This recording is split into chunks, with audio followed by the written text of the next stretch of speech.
अनुचित आहे, आम्हाला मागणं अनुचित आहे.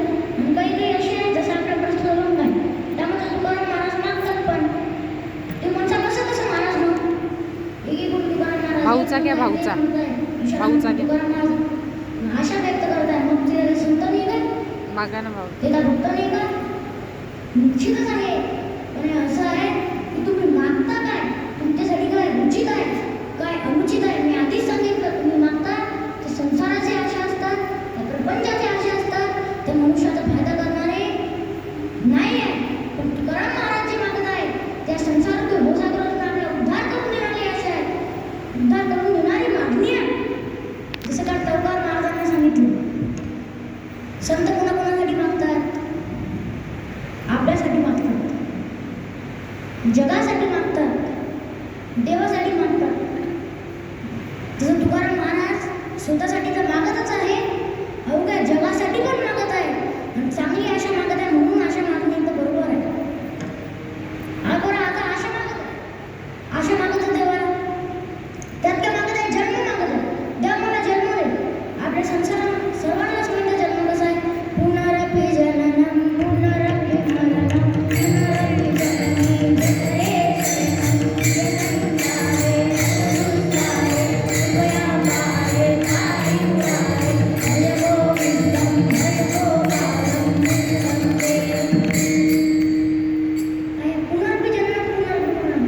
साध्या भाषेत जर आपण म्हटलं किती वेळा जन्माया नित्य व्हावे भजित, वापिस जन्माला या, वापिस मरा, वापिस आईच्या गर्भात खेळत करा, असा संसार चालत राहणार आहे. जर तुम्ही माणूस बराचा संसार इतका मायावी आहे ना, हा संसार इतका कठीण आहे की याच्यानंतर येण्यासाठी भले मिळलेले आहे. ते पण असे तसे नाही, चांगले साधू संत ज्यांना भागवत सांगितलं, सुटमुनी 12 वर्ष आईच्या पोटात राहिले महाराज. किती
भक्त कसे कर्म करतात ज्ञान करतात जाणून करतात चांगले कर्म करतात नैतिक कर्म करतात हा खरा